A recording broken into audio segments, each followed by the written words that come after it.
Hi, everyone. Welcome to Office Hours. If you are watching on YouTube, you can find out more about what we do at officehours.global. First hour is general discussion about media production, virtual production. And the second hour is usually something we want to spend a little bit more time on. And today we're going to talk about sweepers. Just take a look at a couple of them and talk about what they're doing and how they're doing it and why they're important. So we'll be talking a little bit about that. That's all in our preparation for Office Hours 2.0. One thing to note for the folks that are in Mukana, if you're in YouTube, sorry, you'll see this eventually, but if you're in Mukana right now, there's a link to the test stream for Office Hours 2.0, and you can check it out there. Also a note, the first kind of really in-depth article about Office Hours went out on PC Mag today. It would help if you're watching to find it on Twitter and don't tweet the one that I tweet. I retweeted it, but don't go to the original one and retweet that one. So just ignore mine and retweet that. Retweet the original tweet. It would help us. I don't usually talk about those kind of things, but having a big surge is useful, for what we're doing. So anyways, it's a good article. It's not, it's a typical article. There's a couple sharp edges here and there, but for the most part, it's really, really good. Really well. John Kalish did a really good job of really digging in and talking to a lot of people. So really, I was impressed at the depth he went into to figure stuff out. So there'll be a couple more things coming out in the not too distant future. So stay tuned for that. Anyway, let's go ahead and jump into the questions. Courtney, what do we got? Okay, starting us off here is Rupert McCrae from the panel here in Dallas, Texas. He says, what are your favorite short link generators like Bitly or TinyURL, pros and cons? Go ahead, Chris. I'll let the other people talk about which ones, but before we do, I think one thing that I've learned here on Office Hours is that it's really smart to use one of these link generators, because oftentimes the information or the place that you want to send people will change. It will get updated. If I send you a shortened link, I can modify that shortened link. So I can send it to you today with what I have available to show you today.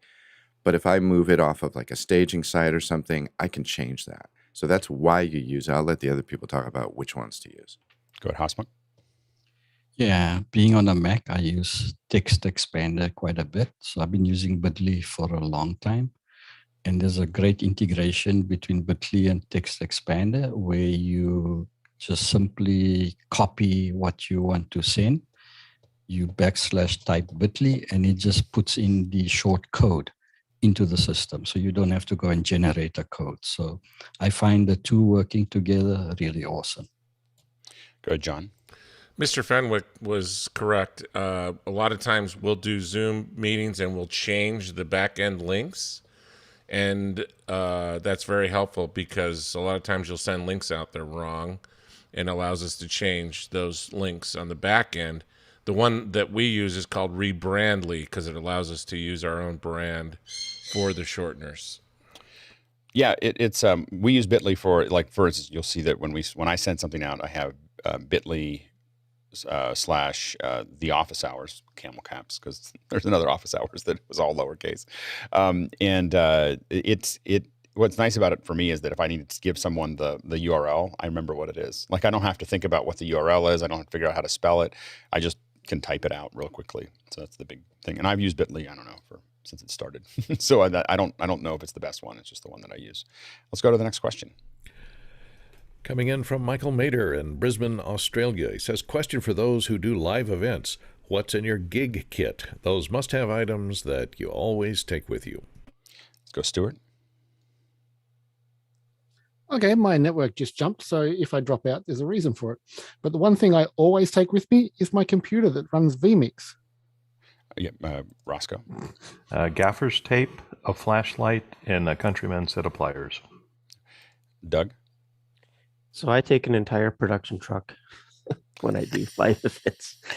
You can ping me on Discord or wherever. I have on my website an entire list of what's in the production truck. And I think that this Saturday, I am going to reveal a little bit of behind the scenes of a live show.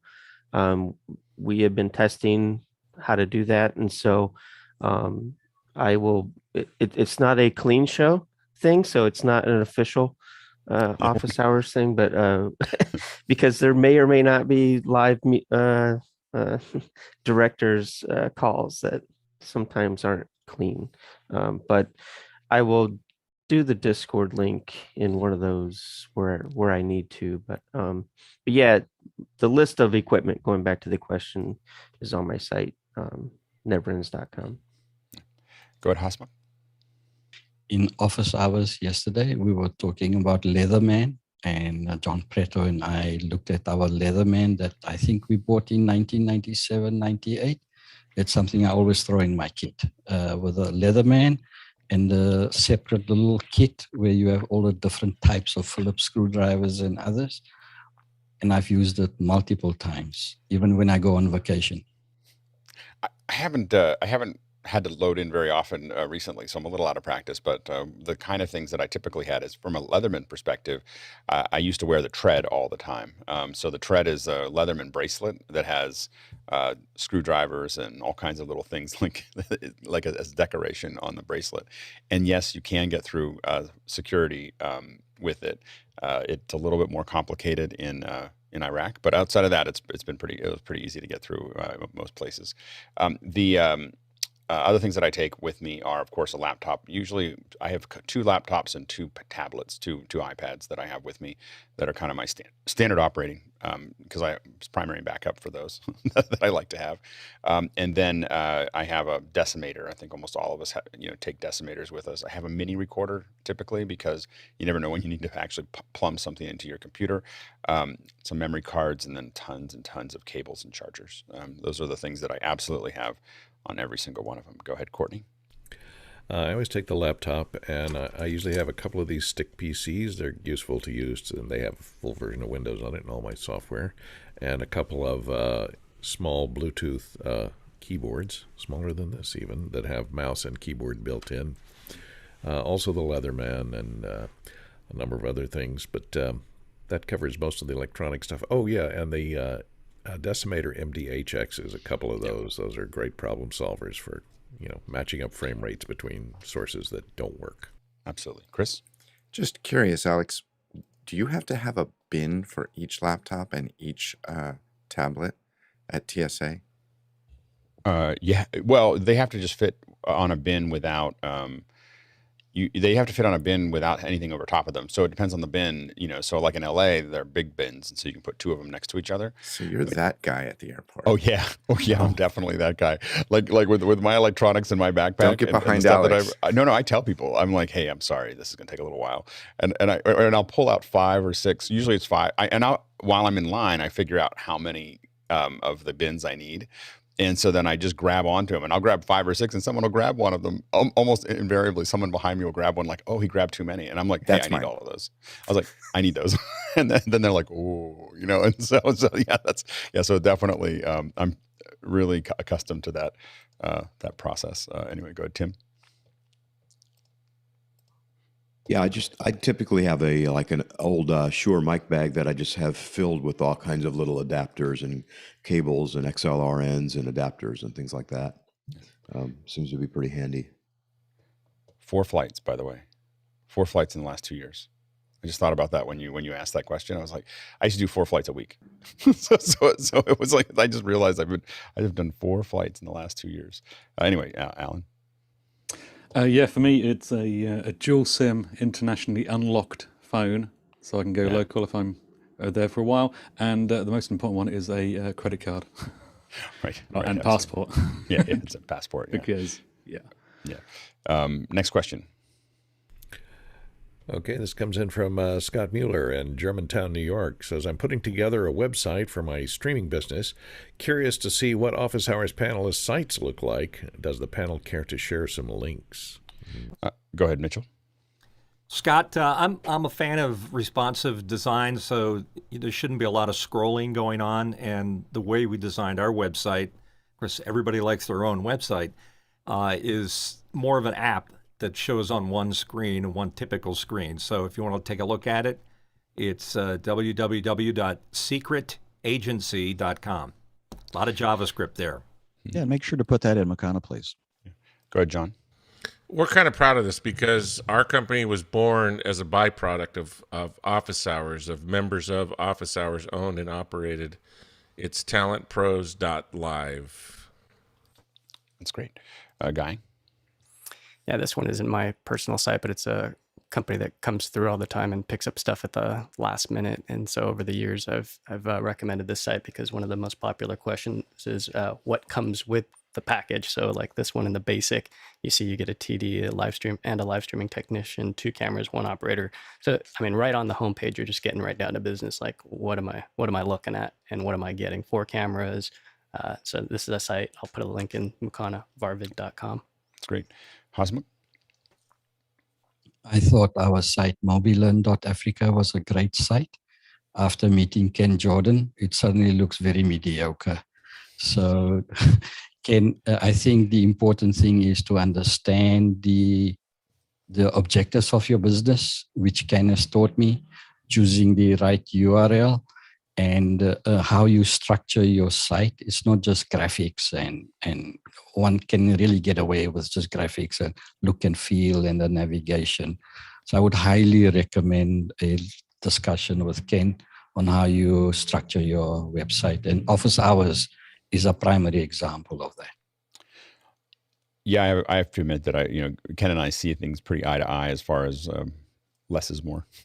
Here's the information you need quickly and easily. That's usually what we try to maintain. Next question. Comes in from Douglas Carmichael. Says, could we conceivably use Zoom rooms with NDI on Office Hours 2.0 to extract isolated audio from each panelist? The use case is to take the MADI output from the Constellation to a mix engine, like an Allen Heath D-Live system, to enable Office Hours members to mix the show live. Yeah, so right now we can't take all of the feeds. I think there's a couple feeds that are available to us, but we can't get all the feeds.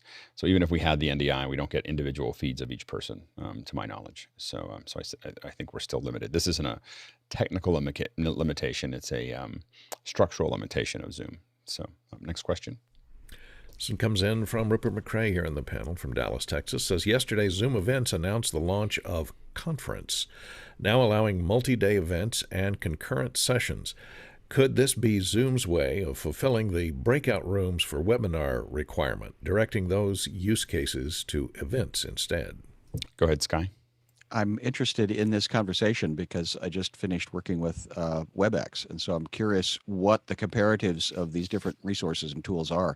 I'm sorry I don't have a specific answer, but I'm interested in the question. We created conferences and sessions because of limited time and space. We don't have that anymore. So I think that Zoom needs to do what it's doing right now because that's the accepted process. But like concurrent sessions are a horrible idea. Like just when you're thinking, just a horrible idea. Like it's so frustrating because especially if you create any interactivity in it, it means that everyone got left out of the conversation. You put 8 concurrent things going on, and now we're 4 concurrent things, and I only get to interact with one of them. And it's just it was frustrating when it was physical, but you understood it because there's only a certain number of days, and you have to sort all this stuff out. Now it's just stupid. And so I think that they have to do it because, event creators don't understand that yet. But it's dumb. it's dumb, and people should not do that anymore. Just make the conference longer. You're no longer constrained by time and space. Alex. Yeah, this is specifically about Zoom, but I don't know if you've covered Apple's Tech Talks 2021 on Office Hours recently. That's a equivalent of like WWDC, but it starts on October the 25th and goes on till December the 17th. Yeah. And they have 100 live online sessions and actual individual appointments with people at Apple in multiple languages. And essentially you can only book for the first few days, and then they come over in tranches. So an interesting experiment of a thing that may eventually become a continuous thing as opposed to an actual event. Yeah, it's going to be really interesting to see how that works. I've signed up for a couple of those sessions. I got the announcement from the developers group, and I think that's going to be. I think Apple's thinking the right way. In this, like we're just going to make it longer. We're going to give you time to do it. We're going to let you interact. But they do have some sessions that you can watch as a group, so things about certain subjects. And so there's a real interesting mix of them. I doubt anyone's going to get it right the first time or all the time, as we start to figure it out. But as people figure out that they don't need to do that, and as we get out of this, this whole like bunching up into a whole bunch of things at one time, I think that people just keep thinking of it that way because that's what they used to do. But I know that I don't want to spend 3 days doing anything like all at once. My life is too busy at this point. I can't. I'm not interested in stopping for 3 days to do something. I want it to be in little 1 hour, 2 hour, 3 hour sessions, as opposed to an all day thing for 3 days is really disruptive. Next question. Coming in from our own Hasmik Gajar in Cape Town, South Africa.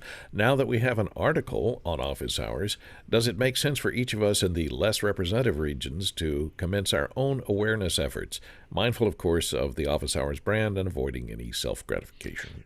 What I'm hoping to do right now is get 2.0 really,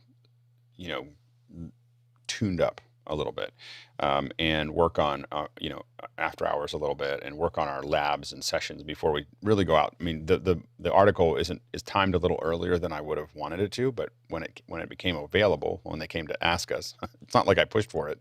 So, John just came and asked to write an article, and so I'm not going to turn that down. So, and he did a great job. But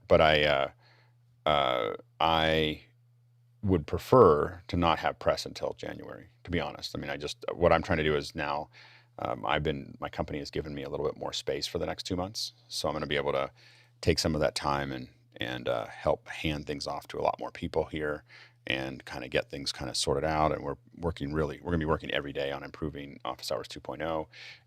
And so I want to try to get that done. The hard part is that it's one of those things, like if you're building a restaurant, you kind of want people to see it when it's done. Or not done, but when the tables are all there and the stuff you were going to put on the wall is up there, and you might start serving early, like, hey, we need to start bringing money in or whatever. You start putting out tables and you kind of tell your friends about it, and they come over and test it, and that's kind of where we're at now. As our friends are over here, I'm still making them hamburgers, but we want to when we push it, because everyone's first impression is their first impression. So when we go out to folks that don't know about us, I think I want to have a couple more pieces in place before we push hard. But we will. We'll definitely light it up once we get a little further down the path. But yeah, go ahead, Hasma. Yeah, after 18 months, I'm still the only guy on the panel from Africa, so I feel a little lonely. But what's happened is last week and this week, I had 3 calls with 6 different businesses who wanted my advice on the online events and meetings and so on. And I find that I'm spending almost 50-60% of my time explaining office hours. Because my credibility is not of such a stature that I communicate with any authority. So I take them to the most authoritative site and I explain to them office hours and how I participate and how I have learned. I think I was quite excited when I saw the article today. I said, I can just send this article to somebody before my meeting, and that kind of gets them, they get the idea, and I can fill in the gaps.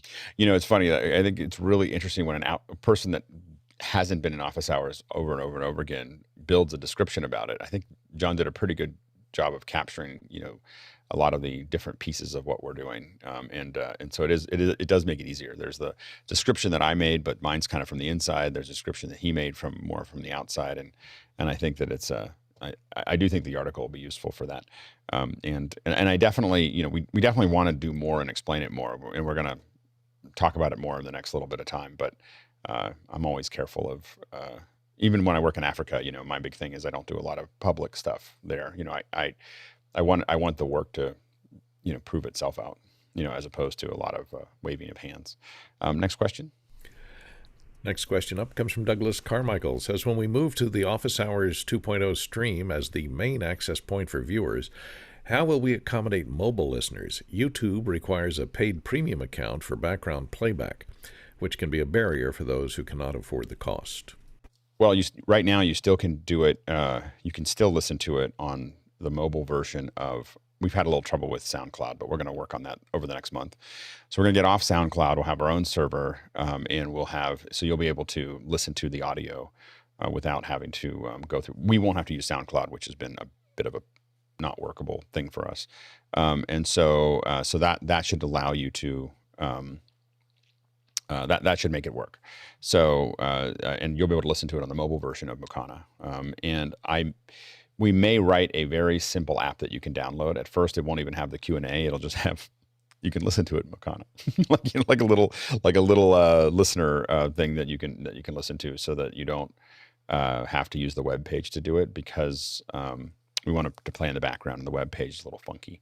But we do want to make sure you can listen to it. So we'll work on that. Next question. Coming in from Rupert McCrae here on the panel in Dallas, Texas, says, could anyone in the panel running a mix pre with noise assist do an A/B test with Zoom's own noise reduction on original sound?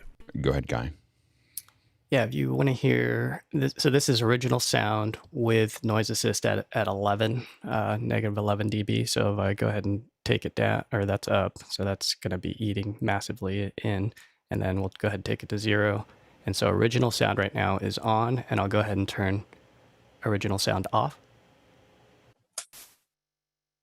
So I can't hear myself on that, what that sounds like. And then in the settings of Zoom itself, I have suppress auto background noise on auto. Here's low.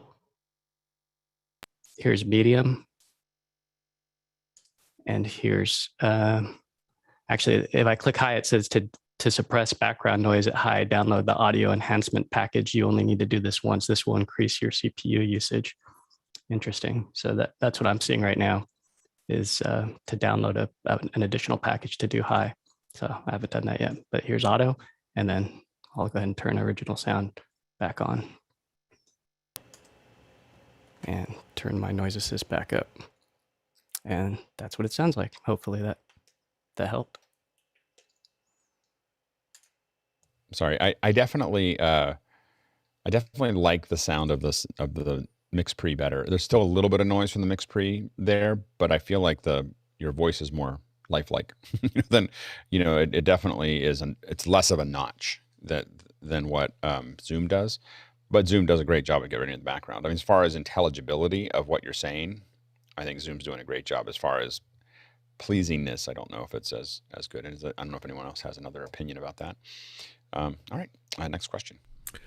Okay, across the pond we go to Mike Beardmore from Reading, UK. He says, what highlights have interested you from Adobe Max? Go ahead, John Preda. I watched the keynote yesterday, and the overall theme seemed to be collaboration. So they're integrating collaboration into all the apps, hence their purchase of Frame.io. And Emery was on, actually, the stage. How'd he do? I didn't see it. Good. He's the kind of person you want to put on stage. He's just good at it. Yeah, so collaboration, and I'm looking forward to trying the new object selection tool in Photoshop. I just downloaded the new version today. Yeah, it definitely looked really interesting. The After Effects, I think After Effects had some acceleration, so as far as how it renders. So I think that was kind of interesting. I think that's the only thing that I saw. Those are the only things that stuck out for me. But the object selection looks really interesting, and it'll be interesting to see how well they do it. Next question. From Rupert McCrae in Dallas, Texas, he says, any experiences running Zoom on Linux? Go ahead, John. So I have Ubuntu running on an i3 back here, and I got to say, it doesn't run very well. It gives about 10 frames per second on this older machine. And so that's my only experience running on Linux. Next question. Coming in from Hasmuk Gaijar in Cape Town, South Africa, says, when setting up a teleprompter for office hours with a 6K camera and for the cook-along show, what advice can the panelists offer in setting up the prompter and what to look out for? Go ahead, Rupert. It depends a little bit on what you're using for. If you're going to use it for like eye contact, Interrotron type stuff, then you want to watch out that it depends whether you're using it for gallery view and you're just going to have your talent looking into a kind of gallery view, or if you're using it for specific speakers, you want to get that camera lined up as much as you can to the eye line of the picture that you're looking So that typically might be a little bit higher in the prompter than dead center. And that's just something you want to kind of practice, come into after hours and get opinions on that. That's really good. And if you're going to be using the prompter for multiple different things, if you have a spare ATEM mini around, that can be a great way of just switching inputs real quick to get different stuff on your prompter. Go ahead, Sky. I'm going to practice this. Dimiante, I'm going to get that right. I'm wanting her to do great, so have her practice, because reading something right in front of you and also having whoever's doing the scrolling, if she is doing the reading of a thing, that's going to take practice. And maybe it's just bullet points. That's the other option you have. But again, she's good with her hands, she's good with in communication, but reading, doing, cooking, sharp knives, flames, that's a lot to do. Practice. Yeah, absolutely. Yeah. Go ahead, Hasmukh. Yeah, no, I'm not going to use it for notes or structure the event in any way. It's just to show a grid view on a teleprompter, so there's better eye contact in the meeting.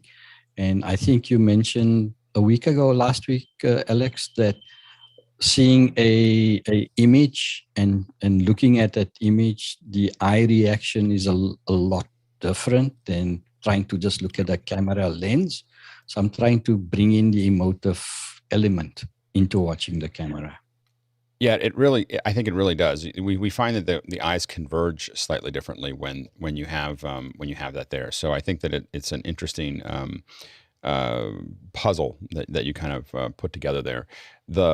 What I will say is that what you want to be sending to that teleprompter as much as possible is less of the grid view and more of a person to look at. So when that person's talking, a lot of times we have a switcher for the teleprompter itself, so that we're switching back and forth, deciding then that source sometimes is notes. Sometimes we key the notes over top of the video, and then oftentimes we're switching between every person or every source that they should be looking at. So because you really want that person that they're looking at to be big. And if it's a grid, it will be, you'll see them there'll be effort made to try to see what that person is doing. What size did you get again?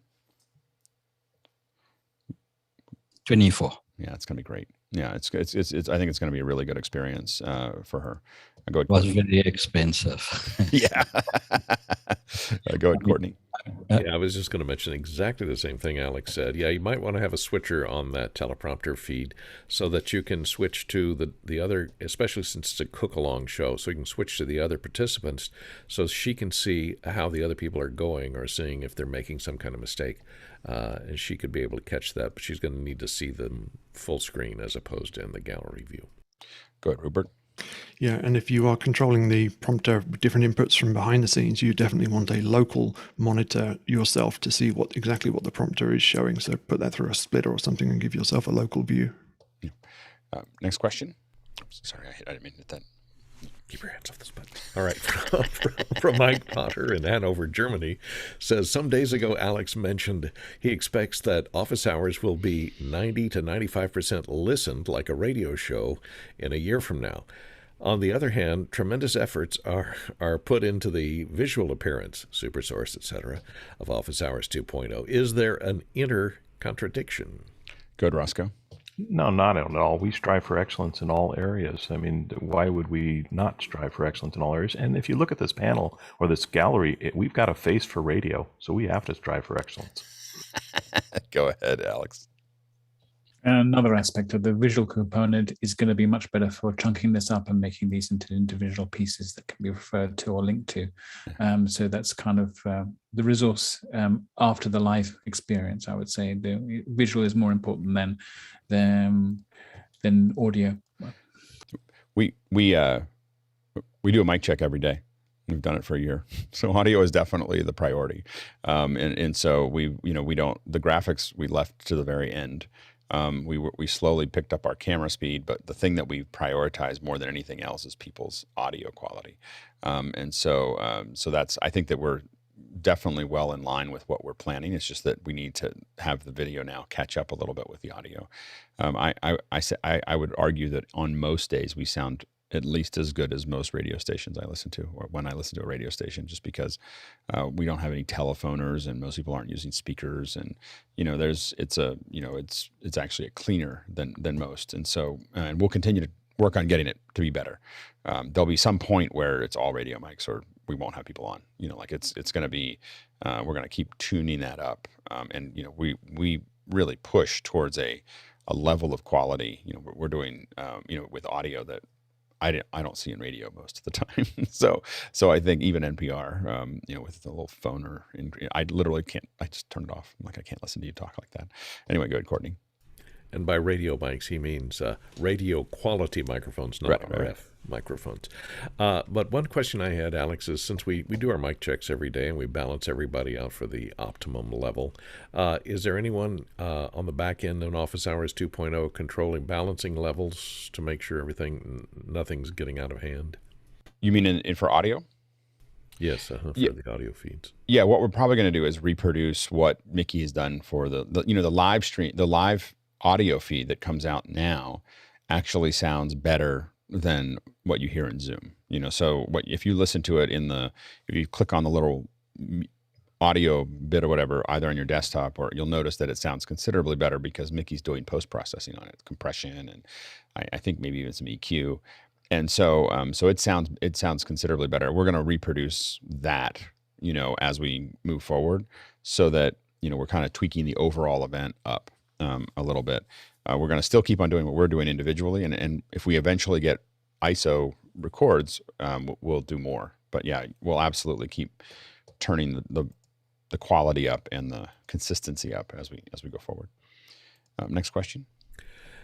Coming in from Rupert McCrae in Dallas, Texas, he says, any considerations for running MixEffects on an M1 Mac Mini as opposed to an iPad? Go ahead, Hasmukh. Gosh, this office hour is going to be called Hasmukh's Day. I used MixEffects on an iPad for the medical event in Cook-along before. And then for the last Cook-along, I switched to the M1 at home.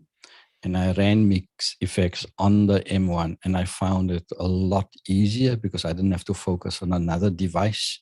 I had it on my Mac. And the cursor worked seamlessly. And changing the super sources and saving them on the fly was a heck of a lot easier on my M1 Mac than on the iPad. Go ahead, Mitchell. Hasmukh speaks the truth. I went with MixEffects Pro. It's a great program, and anticipated buying an iPad to supplement it. But meanwhile, I'm running it on my M1 Mac, which I'm working with right now, and I don't see any problems with using it instead of the iPad. And even if you do have certain keystrokes that you would use on an iPad, you can emulate them on your M1. So Rupert, I think you're okay. Yeah, the super sources that you're seeing here today are being controlled by MixEffect Pro on an M1. So we moved a couple days ago from the iPad to the M1 specifically so that Aaron and Mitchell will be able to control, basically design the MixEffect Pro super sources remotely. We couldn't do that with the iPad. So being able to have that remote control, we went ahead and added an M1 to the pipeline.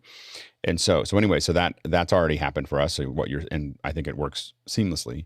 It's actually a limitation that we're hoping that MixEffect gets over sometime soon, which is not being able to kind of save and share profiles, because that's been the reason we had to do the screen sharing, is because you have to build it on the machine that's actually going to be affecting the switcher. And so we've worked around it, and it's working really, really well. So I would recommend it. And some of this actually, I just want to credit.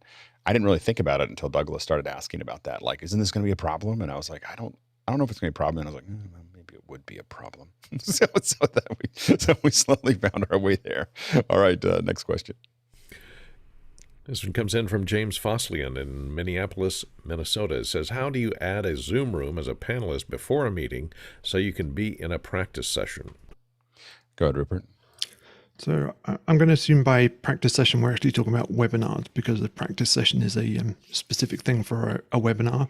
The host can start the practice session, prior to starting the actual event. And the way you add a Zoom room to that is to invite the Zoom room as a panelist in the web settings. When you actually create the webinar, you can predefine some of your panelists, and if you include the room in that list, then you should be able to, once the practice session is started by the host from a regular machine, then you should be able to go to that room and join. Next question. Coming in from Josh Kaufman in Pittsburgh, Pennsylvania. Windows 11 is building in support for Android apps. The early rollout seems much more inclusive than iOS apps supported on the M1.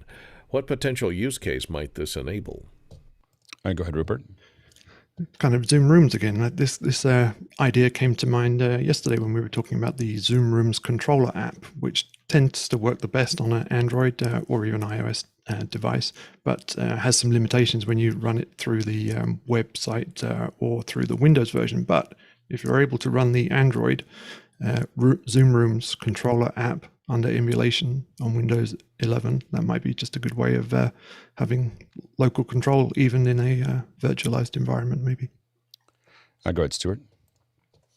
This also points to a couple of other things. The first is the obvious, that Microsoft's phone OS is completely gone, as it should be, and no one will miss it.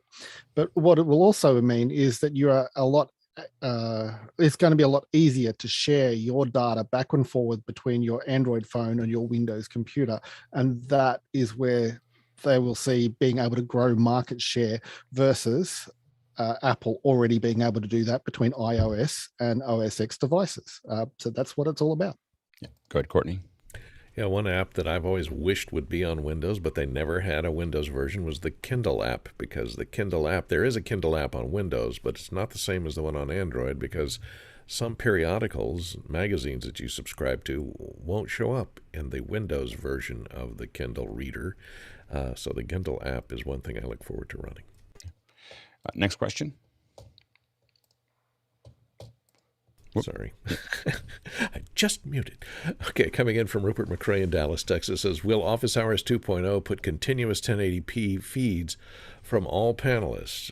And will this avoid the resolution jump when Zoom switches active speaker and the blips when some cameras switch resolutions?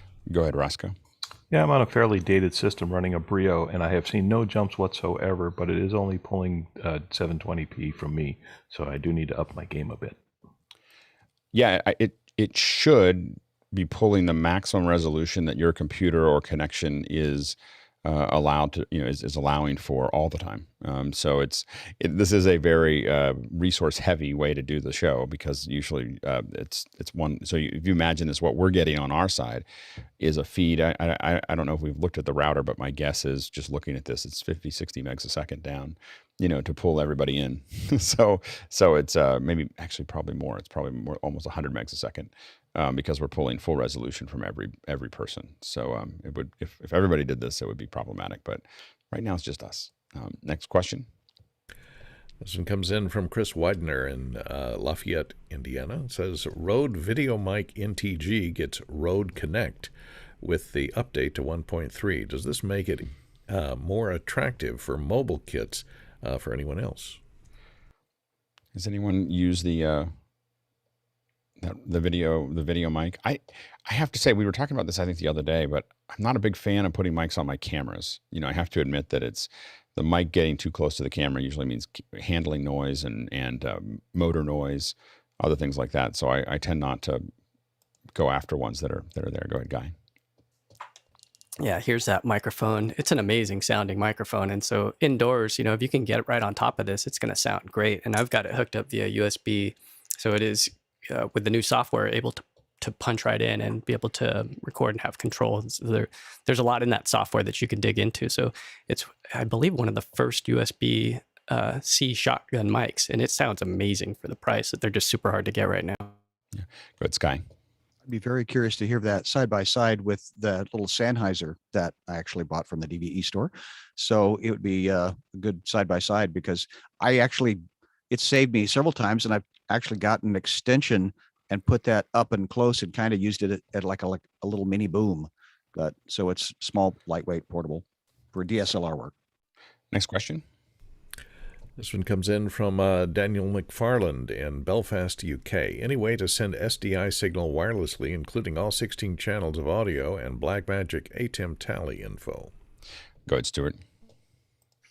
You know how we learn more by trying to answer the questions? I went looking for stuff because I was thinking, Teradek Bolt. all of those sorts of products. And Teradek do a cube range, which are the SDI senders over Wi-Fi. But going back the other way and getting camera control and like return feeds, that's the hard part. So it would basically mean you would need, and I'll just bring up the Teradek webpage, 2 entire sets of that to do it. And as you can see, that's $5,000 US. So I don't think there is a budget-friendly solution, but that was about the only thing I could find out. But it doesn't guarantee you get all 8 channels, and it doesn't guarantee you get camera control. Go ahead, Roscoe. Yeah, double down on exactly what Stuart said. I did post a link in Mukana to an article that reviews all the top systems, and none of them talk about the BMD return signals. Yeah, I don't know of a way to do that. What you're looking for is something that's going to protect the VANC data, the VANC. The VANC data is where all the camera controls and tallies and everything else come back to the camera. And so if it maintains what you put in VANC most of the time is captions. So if a transmitter can maintain that, it may work. The only thing that I would think that might work is I know this will sound crazy, but more of a consumer HDMI transmitter will pass up to 8 channels and the VANC data, because it's designed to take the closed captioning to the. Now, what you're going to have to do though is probably use 2 of the Blackmagic dual directional SDI HDMIs and kind of turn it into SDI and then back into HDMI to get all the 2-way. There's not a good way to get it out of that system, because I don't know if because it won't be sending audio back, it'll be sending the audio there. And so there's a bunch of pieces to that, and I don't know if it'll work, but that works in my head. Next question. Coming in from Hosmet Gaijar in Cape Town, South Africa. Explain the difference between spatial audio versus Dolby Atmos. Listen on my 5.1 system. Spatial Apple Music tracks through my ATV 4K and Dolby Atmos tracks. Maybe I have lousy hearing, but I was more impressed with my Super Audio CD Dark Side of the Moon album.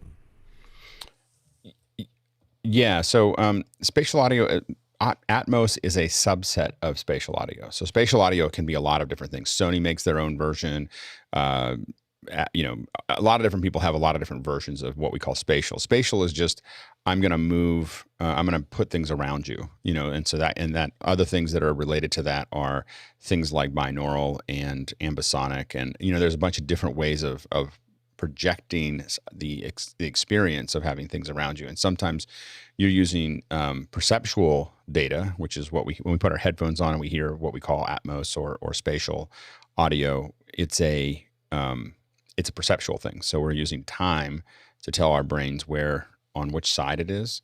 And then we're using pitch to get vertical information and so on and so forth. And so those are the things that we do but that's just spatial.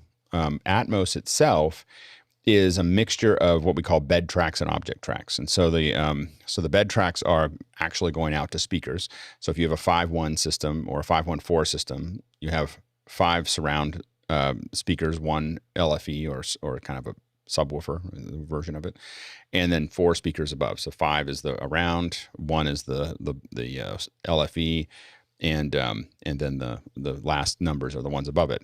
Those are specific speakers, and beds are pushed into those speakers explicitly. Atmos also holds though objects, and these are when you're working with them, you can animate the objects and have them bouncing around. Now those objects have infinite position, which means that they don't know what speaker they're going out of. They just know where they are in the world. So the more speakers you have, the objects just keep on being in there, and they're better represented by more speakers. It's like having more pixels for a EPS file. EPS file is infinite resolution of that line, and the more pixels you have, the tighter that line gets, and the less pixelated it becomes. And so Atmos can scale. The beds that we might use in Atmos don't scale. They're going out to, they scale to some degree, but they generally go out to the beds that they have, whereas the objects are sitting there moving around. And so that's the difference. That's Atmos, beds and objects, and it holds both of those. And then but spatial is a bigger world, and I think that one of the reasons that Apple uses spatials, they're doing a lot of different things. So in some cases, if it's explicitly Atmos defined, in other cases, Apple I think is filtering it and basically using neural learning to kind of make you feel the instruments in different places, and they're taking a stereo track and making it sound like.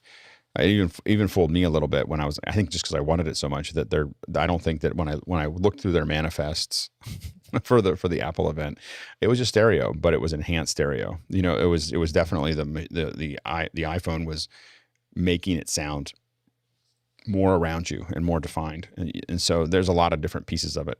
I will say that the streaming and delivery is a little bit complicated, and a lot of times it's not perfect. What we're seeing a lot of is that the channels aren't ending up where they need to be or ending up as defined as they need to be. We're still in very early times. When it works, it's just amazing. But I will say that when you buy something that you have hardware, if you have a disc of something and you're listening to it, that was easier than delivering it to you over the internet, because it's a well-defined system and a well-defined pipeline. So it's very possible that your disc will sound better than what's being uploaded right now, because I think everyone's still figuring it out, and I think it's hit and miss at the moment. Next question. All right. This one comes in from Douglas Carmichael, who says, with the convenience and affordability of the Dante AVIO adapters for stereo I/O along with multi-channel interfaces like the RME Digiface Dante, is there still a use case for Dante Virtual Soundcard, especially with the lack of M1 support on the DVS? Go ahead, Roscoe.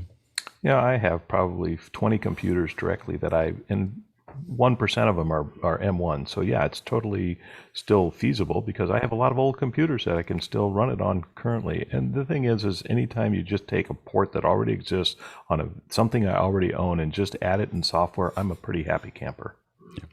I will say that we're starting to move away from it because DVS has had a variety of issues, stability issues across even the older computers, where we lose audio here and there, and it's not as stable as we would like it to be. And so we're slowly we still use DVS, but we're slowly replacing it with the Avios, and we're slowly replacing more and more with interfaces, just because it's more stable. Next question. Another one coming in from Douglas Carmichael says, when I drop the resolution of my 15-inch MacBook Pro to 1280 by 800 with Switch Res X, it's the closest to 1512 by 982, which is the 14-inch MacBook Pro default resolution, ETC's EOS lighting software is cramped to the point of unusability. Would it be best to get a 16-inch for apps like this? Go ahead, Alex. I don't think necessarily. Because I've been using for 5 years, I'm using a MacBook Pro that has a native resolution of 2880 by 1800, which would mean that I have to use the UI if I wanted everything to be perfectly sharp at 1440 by 900, which is not very practical for video editing. When you do use higher resolutions that aren't exactly matching the pixels in your computer, it's totally fine. The pixels are now very small. So I would say, you don't worry about the native resolution of the 14-inch MacBook Pro. It'll probably look totally fine if you use more pixels, and you don't have to have such a cramped UI on the apps that you use. Yeah, absolutely. Next question. Another one coming in from Douglas Carmichael. He says, would it be possible to use a streaming application on one space and still capture applications like a digital audio workstation on other spaces? When I tried using window capture with Mimo Live on a separate space, the only window Mimo Live could see was the Mimo Live itself. Well, in general, I'd recommend not doing those two things together. So I think that's a recipe for all kinds of unhappiness. You're fortunate that it doesn't see it, but I think trying to do both of those things on the same computer are going to cause performance issues. You're asking the computer to do a lot, and probably more than what it's designed for. Go ahead, Stuart. I would consider running vMix desktop capture and capturing each of the desktop spaces, because you can, in another computer that you're using to record on, in the NDI viewer, you can choose which one of those sources, and you can choose whether it's the desktop or a virtual desktop or an application. But again, that's following that same rule of splitting the workload across multiple computers. Next question. Coming in from Rupert McCrae in Dallas says, can Zoom stream a YouTube brand channel, and what are the requirements in general to stream to a YouTube brand channel, particularly a new one with no subscribers and so on? I don't know what the sign-up subscriptions are now. I mean, what it takes to become do live streaming. I have a lot of older accounts that for a while it was you could just get a live stream account. I mean, you could just do an account. You have to register your phone. You have to verify against a phone to be able to stream, and you may still be able to do that inside of a brand account. But otherwise, once that's set up, you shouldn't have any issue from that, as long as the user has admin or has manager access. So it's a little bit different between personal and brand. If it's a brand, you can be a manager and stream to it. If it's a personal one like mine, which is why I have to start all these streams, is because mine's a personal account, and you can't have a manager stream to a personal account. It has to be the owner of the account. Whereas with a brand, you can do it with a manager. So if you're a manager of that account, you should be able to stream successfully to it. But again, YouTube and many others have kind of been playing with what they're going to make available for live streaming. So, like for instance, Twitter has depreciated most of their tools, other than their media tools, which you have to go through a process to get access to. So they've kind of tightened that up, and YouTube has, I believe, and Facebook has a little bit, but most of those accounts still, I believe, all they want is your phone number to have a real person behind it. But they may have made the requirements. There used to be a time when you had to have 10,000 viewers or 10,000 followers to even stream to YouTube, and then it was 1,000, and then that requirement went away. So I'm not sure if they put any of those structures back in. Next question. From Douglas Carmichael, he says, where do you see virtual production professionals hiring crew? I know that Jamcard at jamcard.com has made some progress in the music sector, but I don't know about the virtual decentralized production sector. I think for most of us here in office hours, the best place is going to be office hours. Working on, I think that the people that are going to get hired, they're going to hire each other. The people that are working with each other on the Belfast method or the Mobley process or office hours 2.0, working with other people is the fastest way. I mean, there's a lot of these sites, Production Hub and all kinds of other things, but I don't know who those people are. I've never hired someone from any site that I didn't know. You hire people that you know. You hire people that your friends know. So it's usually, who do you know, and then who do they know? Sometimes who do they know? Like one more down, but that's about it. In most productions, I don't leave it to chance, and just going to a site means almost nothing to me. Go ahead, Roscoe. Yeah, I was going to say most of it's just regional. I've seen that on academic institutions, they have the IT people usually on campus already. They have the various skill sets, and it's been a collaborative effort. They've brought them into a room, they've said, how do we do this, and they've pulled it off. But we've been doing distance learning for a long time, so that's nothing really new. In the private sector, the friends that I have, they've been just finding in their own network. They really haven't reached out online anywhere. They just in their own network have found the people they need to pull these things off. For most productions, it's you hire a producer for their Rolodex. Like that they know the people that they're going to bring in, and they can build a cohesive team. If I hire a camera crew, usually I hire a camera operator, and then I ask the camera operator, if I don't have a lot of people in that area, who are the people would you like to work with? So that I end up with a cohesive crew that is, if I already trust that operator, I'm going to hopefully they're going to bring in people that represent them well, because that puts pressure on them too. I found that when you do that, the camera operator pulls it tight, because he's like, hey, I brought you in, don't make me look bad, and so you end up with a little bit, more cohesiveness and less trouble, because the teams tend to keep themselves together. But I don't know what everybody else does, but in the work that I do, it's all who you know, and it's who you've worked with in the past, and it's who they know, and that's it.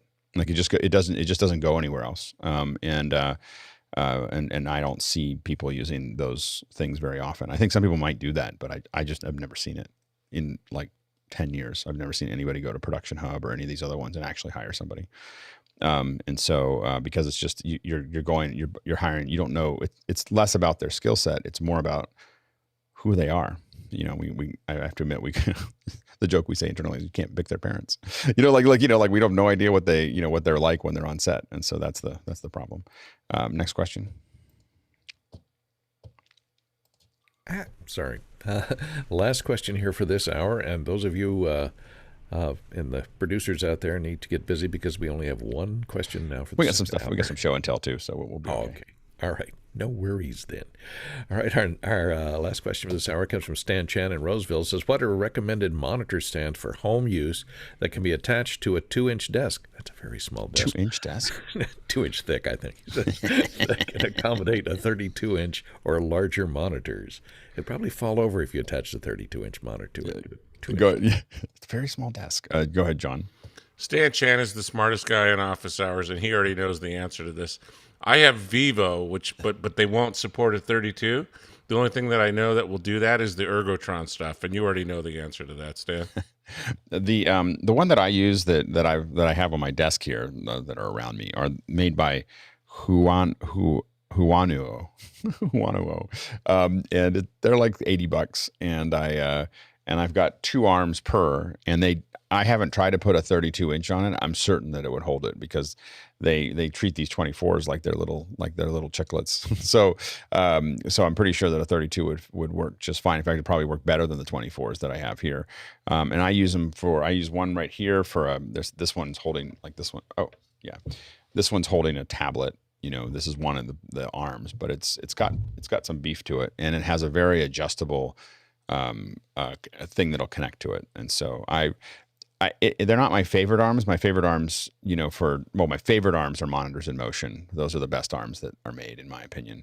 It makes your monitor just feel like it's in equilibrium. Like you just kind of move it around wherever you want it, and it just holds them on.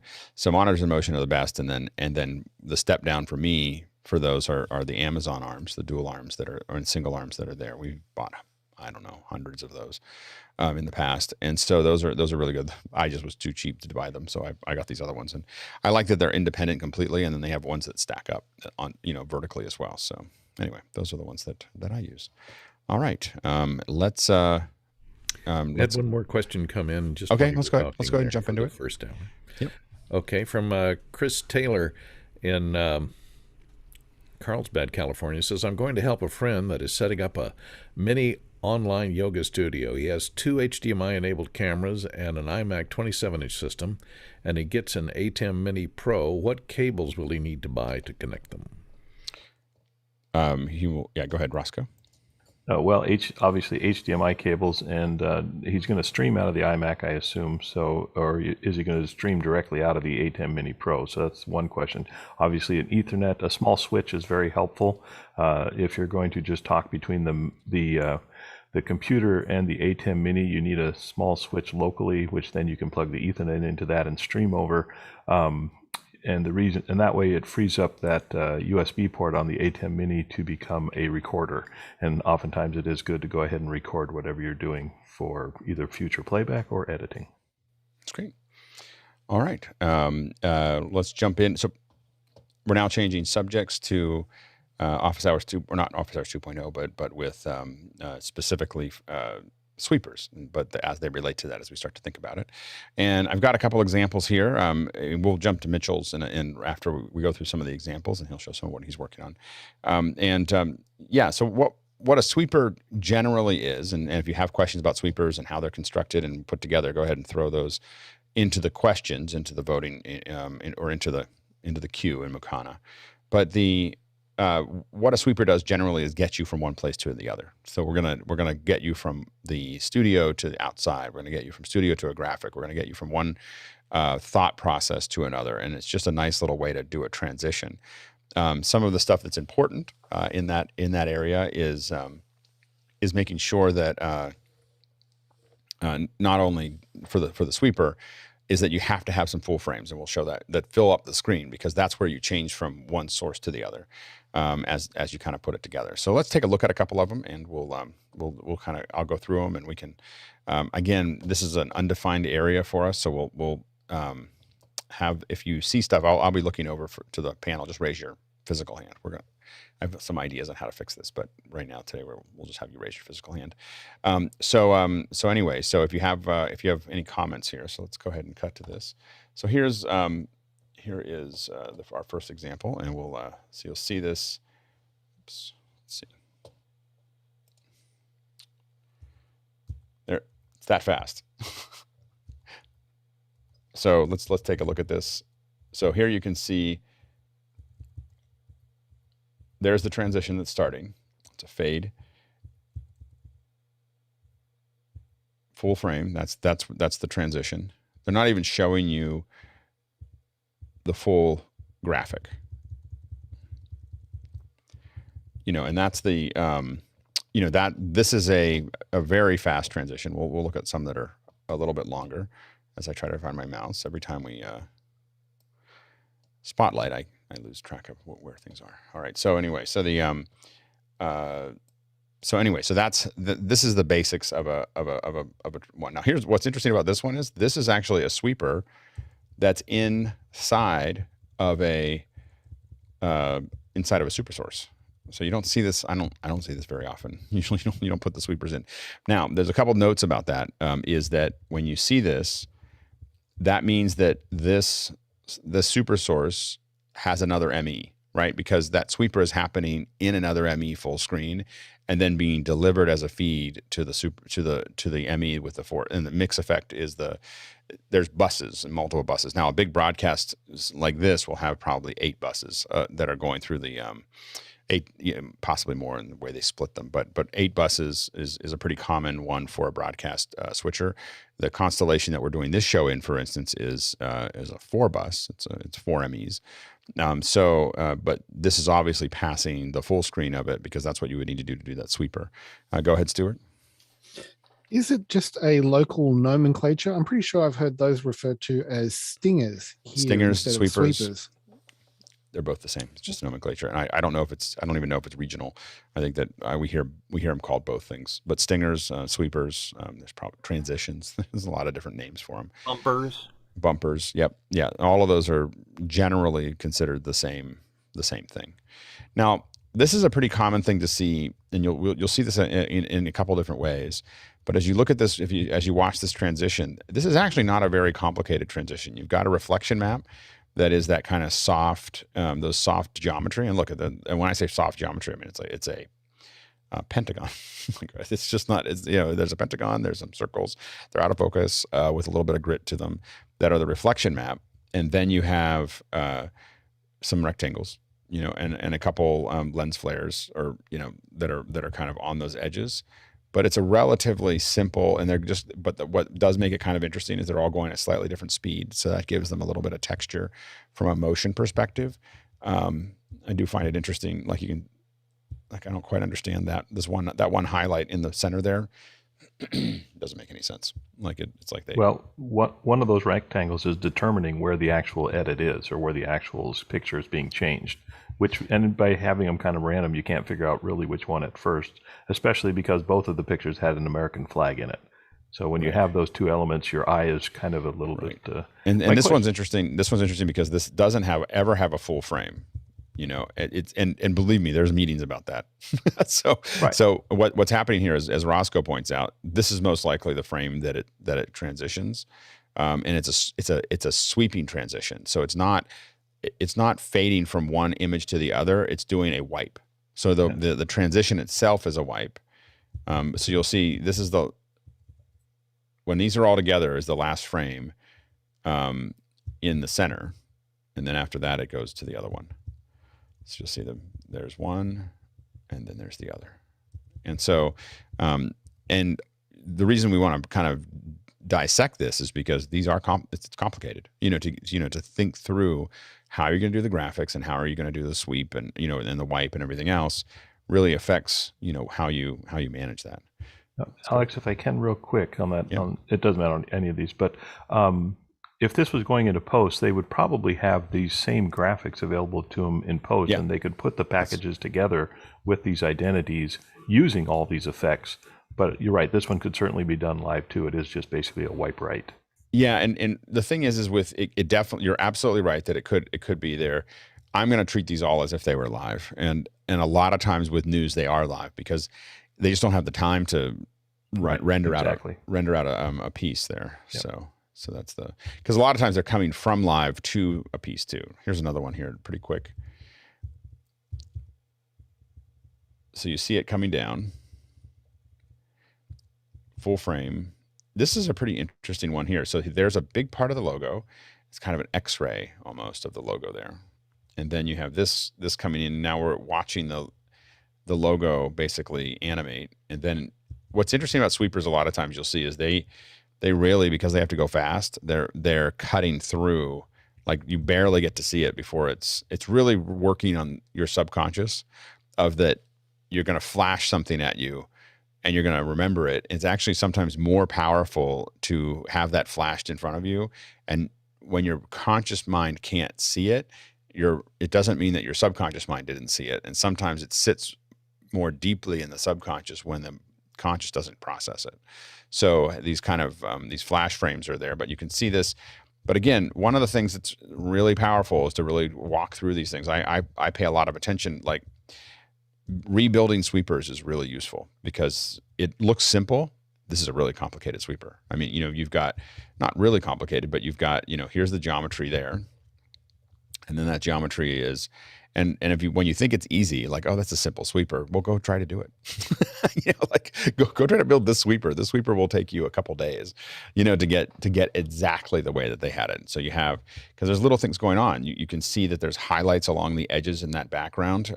So if we look at, right in these areas here, you'll see these little highlights that they've added, and then these are drawing themselves out, and these are all, you can see that it's kind of pulling up for these scales. And a lot of times what you're doing here is you kind of keyframe from the place where you want it to be and then start pulling those scales down. So you're kind of working backwards to get that working. But you've got these little lines that are drawing out that are forming into, that edge. Go ahead, Mitchell. In most cases, when I'm designing a sweeper or bumper like that, I start with the finished logo in the screen at full size, and then you decide how you want to get to it and then out of it again. Because as you stated, it's a subliminal brand. You want to move the picture, quick logo, registration, then back to the next thing. Yep. And then you can see here, and notice in the background, it's not just blue. There's some texture across the bottom. There's there's a whole little space that you get to see between the two pieces. So there's like a little world there. So this is the one world. Then we're going to take you into this little box, and in this box something happens. And then we're going to take you back out to another world, and it's like, this is like being in the elevator. Like, what are we going to show you while you're in the elevator, in that process? Here you are, and now we're going to take you to the door opens. And notice how all of this is overlaid. So it's most likely that the sweeper, and then you have a little semi-transparent part here, but it's most likely that the sweeper is connected to the lower third. So the lower third, basically the sweeper triggers the lower third as it's leaving. That's a triggered sequence. I'm going to do both of those things at the same time so that it feels cohesive. You were going to say something, Mitchell? I was going to say that it's interesting you're showing that because HBO's doing very simple sweepers, but if you notice, all of their promos and bumpers and little pieces they do in between shows, the HBO logo registers at a position on the screen at the end of the spot, and the beginning of the next bumper or spot is exactly registered. Right. So the transitions are that the background changes, but the HBO logo is always registered in the center, exactly in this right spot. Right. It's a nice look. Really well done. Yeah. Let's go to the next one. So here's the same. This is the same show. So and this is another vertical one. So, but they've got a different one here. So now you can see that this is still, and this is also a common thing that you'll see. We'll see a couple times where you're kind of extending this. See that bottom blue is it's reaching out, and then pulling in. And remember that one of the other things that a lot of times happens is a sweeper will cut into something in its own little, remember this little elevator area. It's already, like they're not waiting to make sure that the live appeared at some point. The live's already appearing. It's like you got there while it was happening, not you get there and then it happens and then you leave. It's showing you, it just barely, where it needs to be. And then it's going to, and then here's your transition out. as you go. Again, semi-transparent, and this guy didn't bother to even shave. And it's like, I don't care. So this, I still think that the NBC's Sunday Night Football is probably some of the best graphics. We talked about it for a whole thing, but some of the best graphics out there right now. Go ahead, Courtney. Yeah, they almost always use sweepers to go between replay and live. Yep. But one question I had is, I know the larger ATEM switchers like the Constellation and the ME2 can do sweepers because they have a limited amount of RAM to store your animations in. Can you do it with the Extreme? You can. I believe that you can do it, but you'd have to have an external player that's queued at the same time. So I believe that the sweeper is still. I think that the sweeper operation is still in the transitions, and I haven't tried to ever do it on a ATEM Mini, so I don't know for certain. But I know that we've done ones where the sweeper is on a HyperDeck, HyperDeck Mini, and so it's pushing key fill out at the same. It's triggered at the same time we do the show. So it is possible to do that transition, but and most of the stingers though that we do are definitely on the larger ATEMs. I'm not certain that it works on the Mini. Here is a pretty complex one. So here we're going to give you some lines, and then we're going to bring this in. And what's happening here is that alpha channel is being, procedurally drawn on. So we're slowly taking over. There's a little flash there. And again, you want to keep on looking at all the little details that are being added there. So they have this little flash that gives you like a here we come. And then the center pieces are materializing. You've got a little hexagon, but randomized. So it's interesting how they're, kind of pulling that, it's a fairly complex little breakup of a lot of what looks like hexagons. And so they've, and there's a couple different ways you could do that. You could do a clouds and then have the cloud, do a grading across those clouds, but in something like a hard light or soft light, and then have it turn into push it to some kind of pixelization into hexagons, and then you'd end up with some kind of transition like that. But again, the particle generator probably. It could be, although. It could be, but it could be done with a particle generator, but it could also be done with a progressive alpha channel across those things. Would both have a similar effect. But you're right, it could be done with a particle generator. But the thing is as you look at it again, I highly recommend, if you think, I want to get into graphics, is go do this. This is how I got. So I got my first job. My first work at HBO was that I took apart all their and CNN and a couple other people. I just rebuilt sweepers, and opens and all kinds of other things in Electric Image and Form Z, and just trying to figure it out. This was 1992 or whatever. Next thing I knew, I was animating a theater for HBO. But it's just a matter of if you're trying to figure out how do I get started, you can try to come up with your own sweepers, but it's really easier to copy other people's, not use it in work, but it's like learning songs. You learn other people's songs first before you start writing your own. Here's another version of that. Now, again, here's that flash. So, and again, the only way to look at a sweeper is frame by frame to really see what they did. And you want to pay attention to things like the number of frames. So it went from that's the first frame, second frame, third frame, fourth frame. Now, so that's the frames that you now have the logo, the Sunday Night Football logo, and look at how they do this kind of jump. What that does is that creates impact.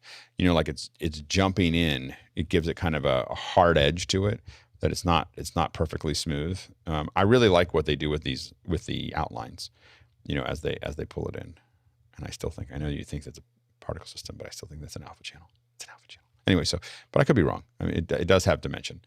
And you see a little flash there.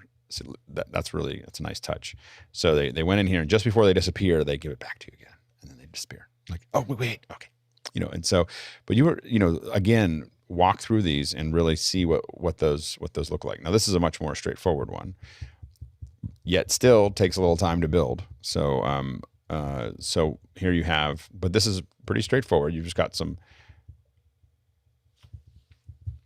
Now, the thing that's interesting, though, is that there's your little elevator area. There is one point where the whole frame is full, and we're going to tell you what you're watching in a subtle way, and you will register it, when you're watching it. Like I was like, where is that that transition. I was like, oh right, it's ABC, because that's sitting there in front of you as you're working through it. So that's another one there. Here's one that is, again, this one's fairly straightforward. What's interesting is that this is also part of a larger package. So you can see, and look at that little negative space that they're using there. It comes by super fast. Watch we're watching it frame by frame here, but it's and that's all about your subconscious understanding what it just saw there. Now this is what's interesting is here's another sweeper that's in the same family. This is the bigger sweeper. So now we're going to tell you it's CNN, but see how the two of them they're related. They have the same things in the same place, but this one's got more complexity. You've got what's kind of cool here is you got some distortion. And it's not just basic distortion. It's you've got color remapping there that you can see. So they're distorting it as if it went through a lens, as opposed to just kind of scaling it and blurring it and so on and so forth, which is kind of a fun. It does bother me when they put these kind of. I have a random lens flare that I'm just going to run through the middle of it for no apparent reason. Right there, it's that lens flare is just like doesn't belong there. Anyway, they get style points for that, Yeah, exactly. This one's really from fast. J.J. Abrams. This one is like A-frame, so this is ABC. So, and by the way, really good lighting. like she's lit really well. She gave it, the best way, by the way, if you look at someone's lighting, you like it, always get a picture of their eyes, because their eyes are this little dome that tells you where all the lights were. Like, so I'll sit there and grab onto someone's eyes and I'll pull them up, and I looked at this one and she's got a little fill that goes down from below, and then she's got this large source that's right up above, kind of up above her. Anyway. I'd argue she needs a little more rim light, because she has a little bit on top, but she doesn't have it on the side, so her hair is kind of right in the background. Yeah, I think that it looks better when it's not on YouTube Live. I think but I do agree with you. It could probably use a little bit more contrast, but a little bit more fill on her hair there. But her face is lit really well. Look at this transition here. So this one is super fast. So we're gonna, but it's it's again not. There's nothing. Most sweepers, there's nothing really complicated about it. It's nothing like it's like a really complicated model or a really complicated effect. It's just well done. And so you can see that this is just the Earth comes spinning past, and then it sweeps out. With just some little line effects and so on and so forth. It seems simple, but I'm sure that there were like there's like 2 weeks of work and a whole bunch of meetings, and probably even more than that, probably a month of work and a whole bunch of meetings to get that effect. So anyway, and this one's a pretty soft one. Anyway, that's some examples of it. What you want to, again, use this as study what other people are doing. It's really worth it to kind of think through it, watch it. If you want to use sweepers. One of the things that I found is that as I was doing the research for today was that a lot of people aren't using sweepers anymore. They're just cutting. They're just cutting from one place to the other, and so on and so forth. I do like them. I like saying, hey, we're going to something different. I think they add some production value to what we're working on. So let's and then Mitchell, you said you have an example of your first. Mitchell's had a whole day to work on this. So maybe 2 days. So what are you working on so far? Well, it's work in progress, but Yep. it's interesting to look at it, because you can decide once you have something, and here it is. This is not the finished office hours logo, but it's an interpretation of it. Right. When you look at it, you say, okay, well, here's the logo. I've decided that it's a combination of 3D graphics and some 2D graphics. And then what could you do to that logo in order to facilitate getting into and out of it? And the gears obviously could change, could turn. You could key out the center and fly through the center. Some of the ideas that I've been thinking about is maybe another interpretation of this logo is, how do we get here to this point? Let's say we're looking, it's possible we could be looking through a tunnel vision, like the inside of an Accutron or a clock with the gears turning, and the center is what's traveling past you. And then eventually you end up flowing through the center of the office hours logo and it reveals this. There's a lot of different things you can do, but part of when you look at something like this, you also have to see what it looks like in motion, and easy ways. This is just a quick example of what motion can look like on it, so you can you get a feel for it. Hold on while I lean over and push play. There's a quick it's just looping through, but it's just showing that a quick jump from one side to the other. That's my dog commenting on the yeah, exactly. His dog loves it. Dog loves it or hates it. We're not sure which. And for example, if you wanted to see a little bit closer as to, okay, well, you're trying to sell me neon. Here's what it looks like a little bit closer. You get the neon plasma, the glass around it. Maybe we would add on the hold off, the standoff to make it look more realistic. Yeah. We could use different backgrounds. There's a whole bunch of things that can be done, but it has to start out with a logo that everybody's happy with, that shows the shows the effect properly. It also says something about what it is, because office hours by itself doesn't necessarily say what it is. It's what we say it is. So we have a branding challenge here, and I think that neat 3D logo that has already been come up with is a good place to start in developing that brand. But I also think that the words need to be there, at least in the beginning, to tell people, well, this is office hours. And then when they get comfortable with seeing a logo, that would be the next step. And one of the things that we have to think through is, as we move through this, is with the sweepers, one of the things we'll be thinking about is sound too. We're not showing much of that here, but we will, especially as we move into immersive sound, we'll be doing some stuff where we think about hearing the sound, coming as it goes through, and so on and so forth. So sound design is another, piece of that. Let's jump to the next question. Okay, this one comes in from Douglas Carmichael. He says, how are we going to fire the sweepers in Office Hours 2.0? Could Isadora play them out? We'll probably load them into the Constellation switcher, so Isadora will key them. We'll cue them in the switcher, but we'll most likely we'll have a couple sweepers that are built into the switcher, and they'll be probably one or two sweepers that'll be built into it that'll automatically run when MixEffect Pro asks for them. MixEffect Pro will ask for them when Isadora asks for them, but they won't need to be played out that way. It's easier that way to put them into the switcher because of the alpha channels and the transition. It's easier to queue it all up to keep it there.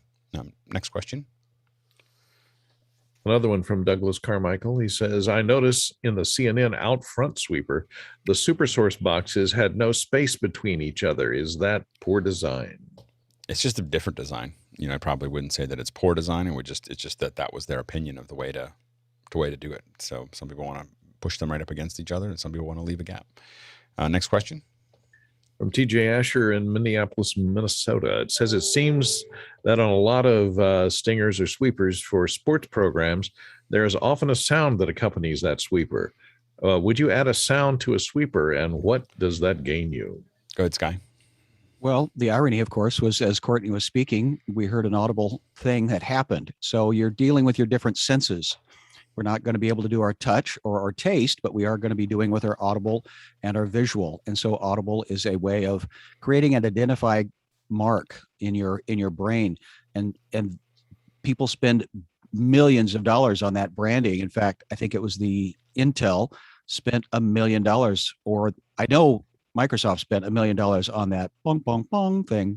Well, that's not even Microsoft, but it's an audible hook. Yeah, go ahead, Mitchell.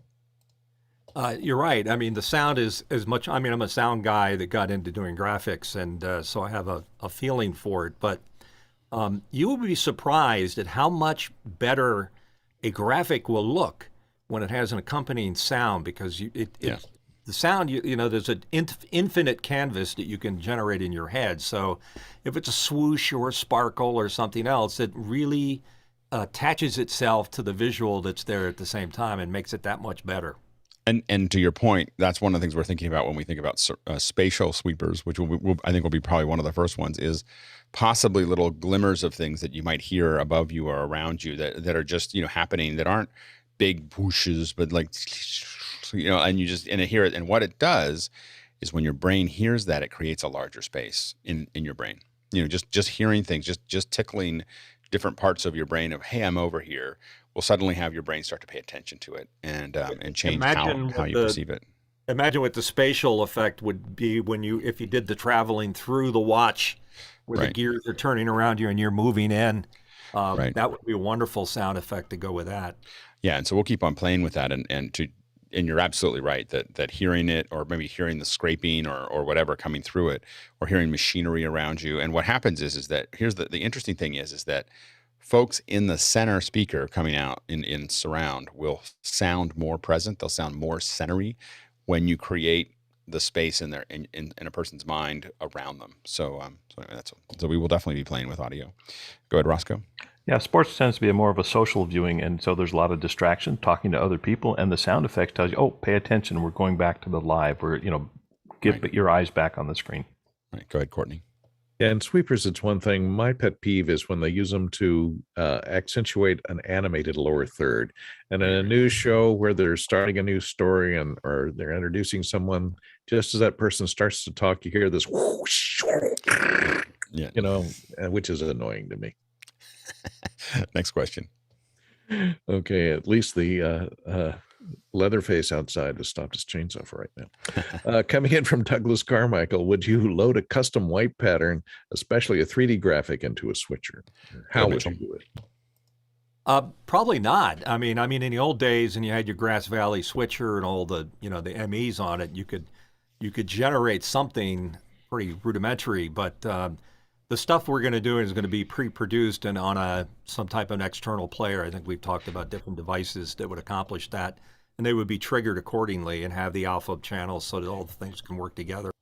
I mean, we will probably, with the sweepers themselves, there'll be a lot of the graphics that we do that are from an external player. The sweepers themselves are actually easiest to produce and the most reliable when they're sitting in the switcher. There's four, either 2 or 4 banks that sit inside of the ATEM that we can utilize for that. And since they're so fast and that we only have a certain number of frames available to us, we do, so it'll, so we'll use that. But we probably will use the switcher for this one thing because it is more reliable than using an external because it's so fast. There's like no room for error. But we'll also play with it a bit. Go ahead, Courtney. Yeah, and especially with 3D graphics, use a 3D graphics package to animate your stuff in 3D, but then you render it out to a 2D video collection of frames, which is loaded into the switcher. Now, you could also do a 3D animation of that switcher in the DVE to have it come in from infinity or come in from a corner and zoom up, but usually that's not done at all. Usually it's all rendered ahead of time. Yeah. Go ahead, Roscoe. Going old school, the old days was organic wipes, which basically is a keying. You take an organic shape, and you actually go through the key, and that actually creates your effect. Yeah. Next question. All right, this one comes in from Josh Kaufman in Pittsburgh, Pennsylvania. It says, are the demonstrated transition sweepers possible using a track mat, or is it more complex processing required? Yeah, so it depends. So tracking mat, you can build it into the sweeper with the alpha channel, how it's going to transition, or you can use some kind of either wipe, so that the sweeper can actually define that with the alpha channel. So it is a tracking mat to make that actually work. Next question. Oh, go ahead, Alan. Sorry. Yeah, it's going to a demo of that would be right. What is there? There you Boom. Go. Where's the sound effect? I know. Sorry. Yeah, exactly. No, it's a bit long as well. It's a bit long. Yeah. No, it's good. It's a bit shorter than that. No, it's great. But I think those ones. The question was, I think some of them used would have used the embedded ones, but some of the live ones would have been using the alpha channels instead of a track mat, I think. Yep. Next question. Coming in from TJ Asher in Minneapolis, Minnesota, says, what software animation packages are people using to create these sweepers? I know Motion can do this, but what other apps can do this? Sorry, there's a lot of apps that can do that. Go ahead, Roscoe. It used to be After Effects is what a lot of the really cool stuff was being done in for a while. But yeah, any of the 3D motion graphics that can do an alpha key can pretty much generate them. Go ahead, Mitchell. Again, a lot of different programs are accomplishing that, but I think it's a mix of them now. And for broadcast-specific stuff, I'll leave it to somebody else to comment, but I use After Effects and Motion and Cinema 4D and Element 3D and a endless number of plugins to accomplish what needs to be done. I think it's up to the person to decide what tools will work for you.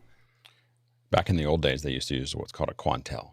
It used to be that was the big machine. Like, you know, if someone had it was job security box and a Harry. Remember that? Yeah, a Harry. Yeah, exactly. And box and Mirage. Henry. And the Henry and those were, if you were a Quantel operator, it was good. It was a good job. You know, you got paid well, and there weren't that many of you, and so on and so forth. And suddenly, all of these whippersnappers got After Effects and started causing all kinds of trouble. My strong preference now, I mean, so I've done a ton of stuff in After Effects. My strong preference for motion graphics is Motion because of the ease of the replicators and a lot of the particles and so on and so forth are just really easy to do quickly. I also, because we work on sometimes larger teams, I always want to do something that is not a subscription service forever to put it together. So I think most of my graphics at this point are built in Motion, and even some of my 3D stuff now. So, but After Effects does a great job at it as well. And you can also build them in places like Fusion.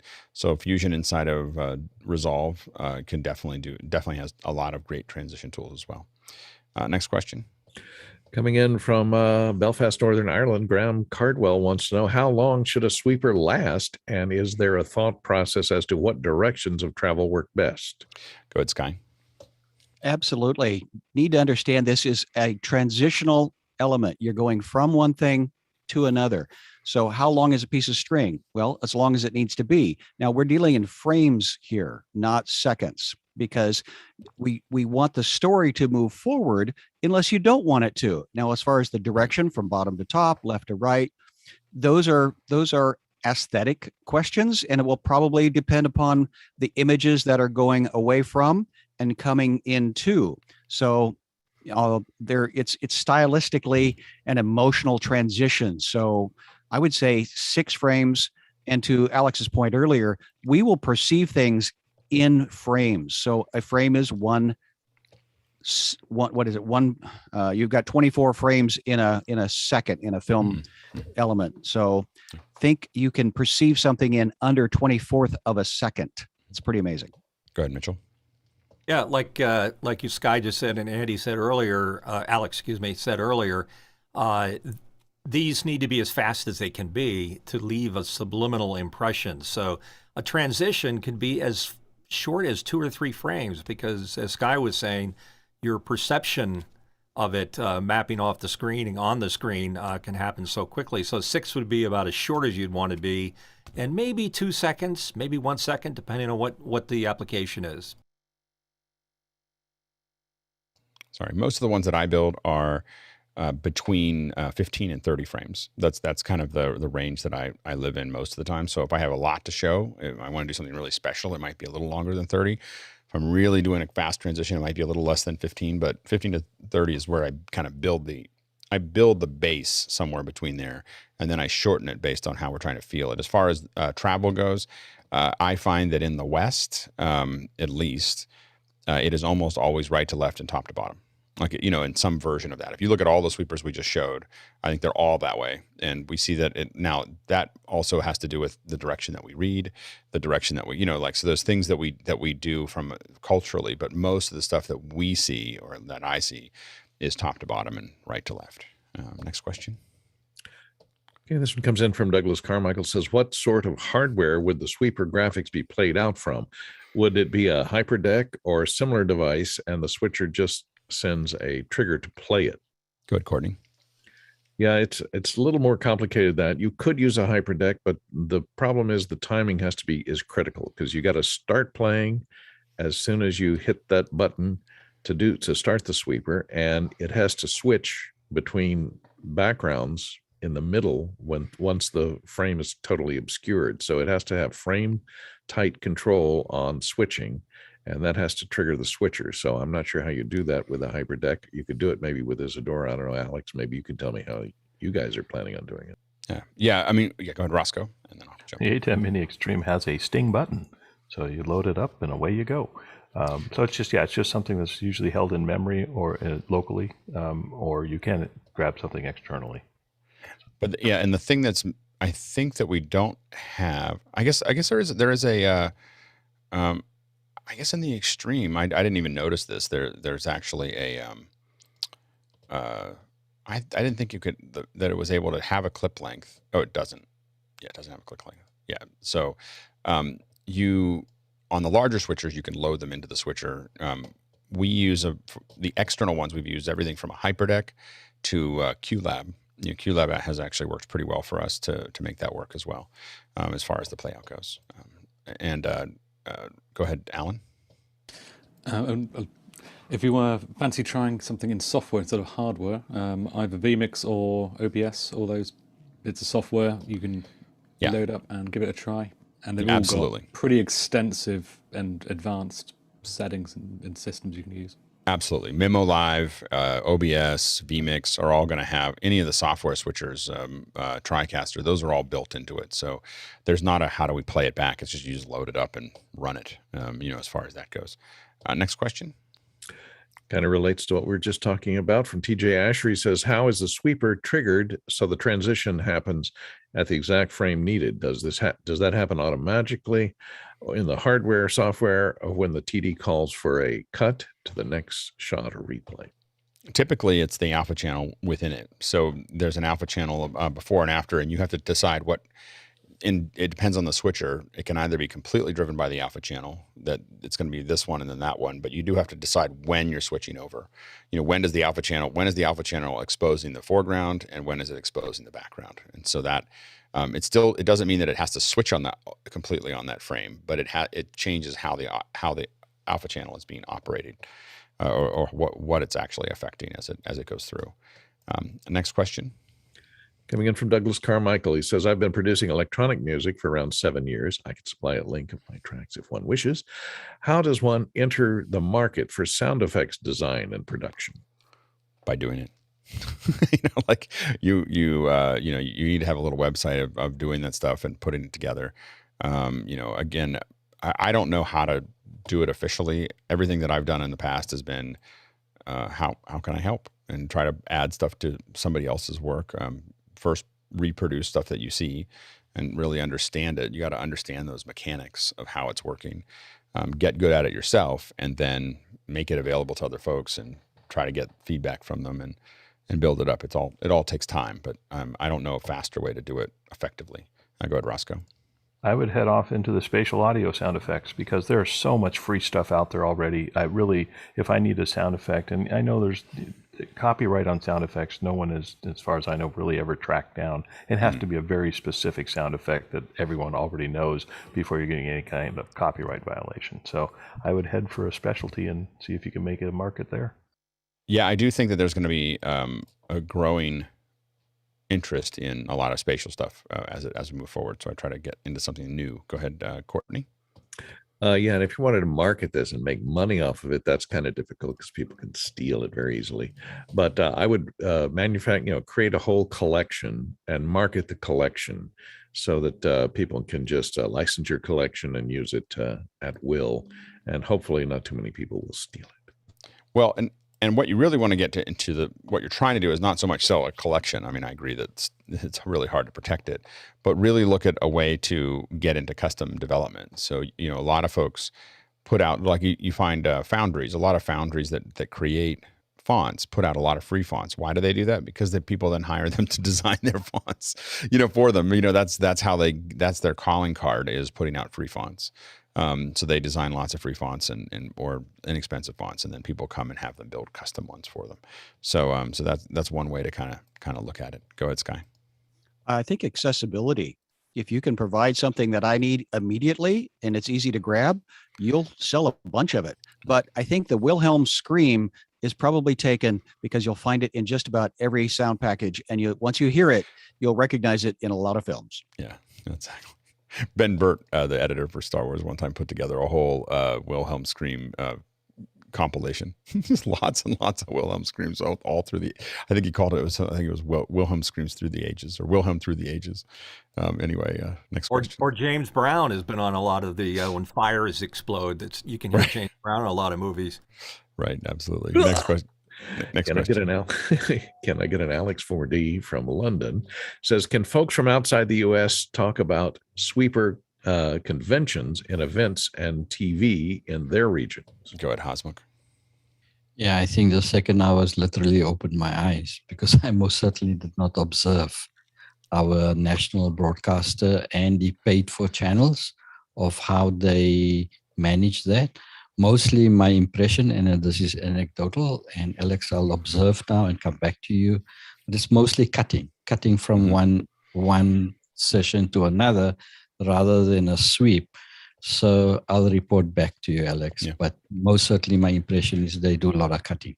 Yeah. Good, Sky. Again, the style of a thing, and styles come and go. And you mentioned a 15 frame. That's like a long film dissolve. It's an emotional experience. And I'm kind of anxious about this conversation because it can also be overproduced. And that's where the authenticity is a little anxious making. Again, how does this production element move your story forward? Mm-hmm. So that's my story first. Go ahead, Alex. In the UK and in the BBC worldwide, in terms of the World Service and BBC News, it's all about flat areas of color with sweepers. And the sweepers themselves are used as wipe the thing off that was there before and move something else after. But usually there is less content in the middle. That's quite rare. And also there isn't much less of a culture of channel branding, which is made of lots of 3D objects that are shiny and glinty and with lots of lines going around them. It's much more, essentially the branding appears on top of everything, like as a bug, much more. It's less actually incorporated directly into the transitions and the 3D work and the stuff that's been going on that's inside. And also BBC News, for some reason, when they wipe something up, they wipe it up from the bottom. I recently did some of these things for BBC Persian service and Arabic service TV stations, in which I would give them a load of plugins, and they would make their menus and between program things a few hours in advance in Final Cut Pro, and then put that into the playout system and using motion plugins. Yeah, and for this kind of thing is really where I think that. For lower thirds and graphics, again, I said why I like motion. One of the big things is that what Alex is really an expert at is the ability to hand it off as a plugin to a Final Cut operator, that they can kind of figure out what they want to put in there and do whatever they want, and they don't have to know anything about the graphics. they just affect the things that they need to affect. It's a super powerful set of tools. Go ahead, Mitchell. Just an observation. Obviously, I'm from outside, not outside the U.S., but the BBC does a nice job of keeping it very clean and very predictable, and that red color is so predominant in everything they do. Over here, I think that the contrast, like you say, is a little more bells and whistles, but in defense of creating opens for conferences and live programs, you need something to sort of set the tone of the meeting, to alert the audience it's time to stop the chatter. The CEO is getting ready to come up and talk, and a lot of times I use them to set the tone and get the meeting started. And it is a really subtle thing to tell people, especially when you're going from one story to another or inside to outside. It's a subtle communication that, hey, we're going somewhere else. We're gonna move on. Next question. This one comes in from Chad Lafarge in Columbia, Missouri. Says, is one of the first clips that Alex showed, the sweeper was displaying portions of both inputs, man with the flag outfit on the left and American flag on the right, at the same time in several frames, presumably a wipe underneath the sweeper. How would you do that? Yeah, go ahead, Roscoe. Yeah, it's exactly that. It's a wipe right with it's timing. It's a wipe right, but then over the top of that wipe was some alpha keyed blue bars, and they were fluctuating a little bit. So they revealed a little bit before the wipe and a little bit after the wipe. So yeah, pretty simple. And it can be. Yeah, sorry. Yeah, and it also can be pure alpha, where it just says that I'm going to change the state of this throughout the piece, but it's easiest when you do it with a wipe. Next question. Okay, sorry for the yardmen out there. But from Graham Cardwell in Belfast, Northern Ireland, can you load sweepers into an ATEM1 ME's media players as a series of images? Yes, you can. You can definitely load it in. One thing to note, though, is the best way to load those in with the alpha channels is with a TGA file. It'll accept pings, and if you're just doing straight wipes, it'll be okay. But the TGA handles the alpha channel better. TGA with a pre-multiplied RGB channel, which means it takes the alpha channel and it multiplies it to the RGB channel before it puts it out, which is technically improper as a compositor. But you want to export that out, and that is a little bit. That's the one place we're still struggling a little bit with Motion. Is that it doesn't put out the TGA files quite the way we'd like them to. So we're getting closer. I think the new update got closer to that, but it's not quite there. Go ahead, Alex. Can't hear you. You do see the newest version of Compressor has updated stuff to do with TGAs. Have you tested that? I haven't got around to it yet. I have. Yeah. So it's not. It's better, but I believe that it's treating it as a straight alpha rather than a pre-multiplied alpha, and so it's close. I think at least yeah. So I downloaded the new one recently, with the update, and so I think unless there's a .1 or something, I think it's still doing the thing. So, but it's closer than it was before. So anyway, there you go. We've gotten to the top of the hour. We're almost at the top of the hour. I have to admit, I didn't push very hard for extra questions because I have a crazy meeting in a little bit of time. I need a little more time to get there. So anyway, but a great discussion about sweepers.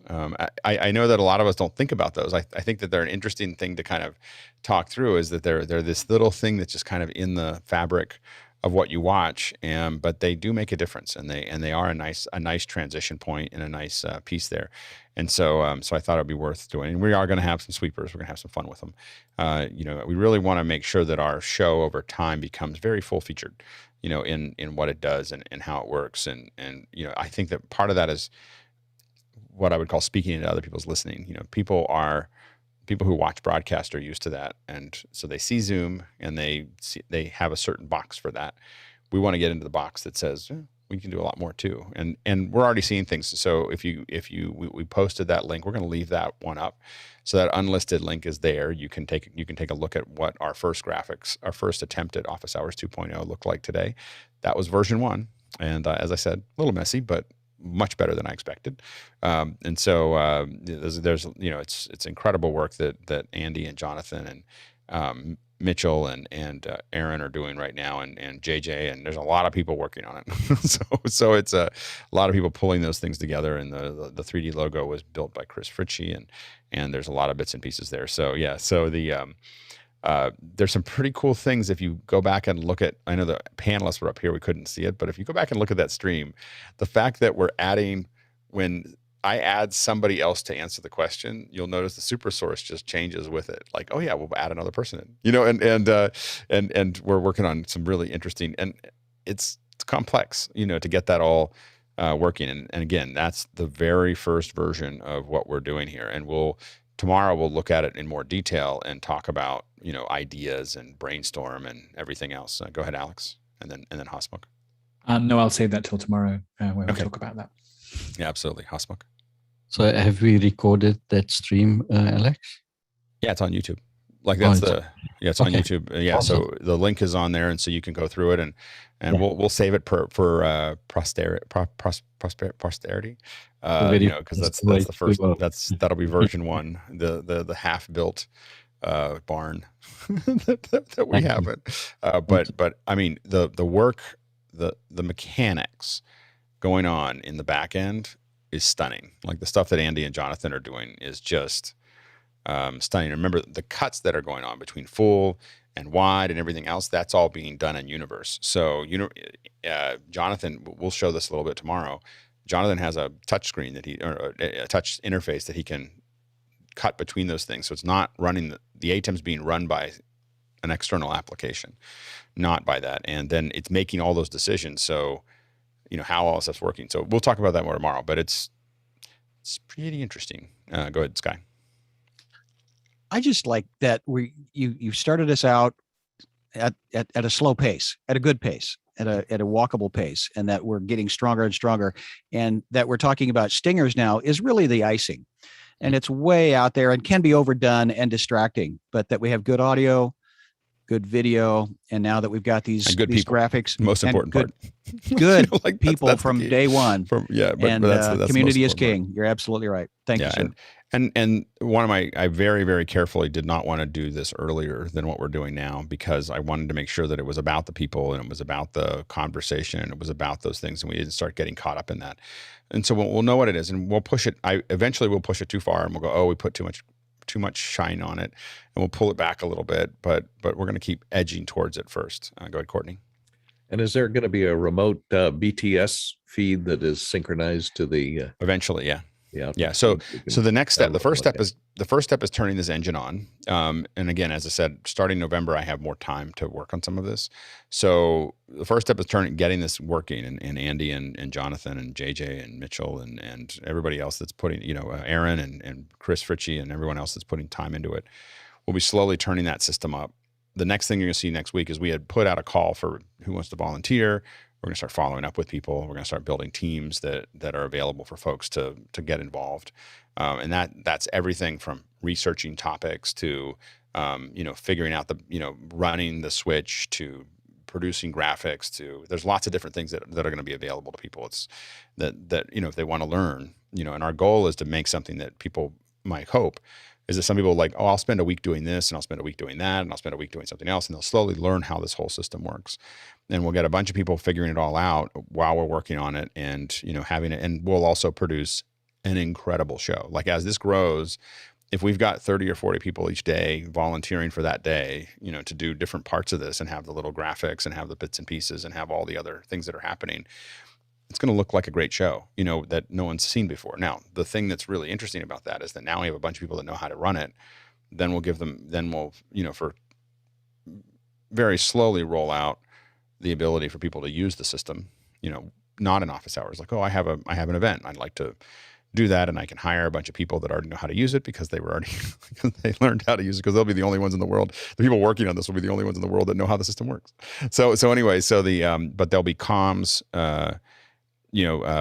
Again, either Jim or Tucker will build the comm system for us, and they both volunteer to do that. And so you'll have this kind of global comms that'll be up there.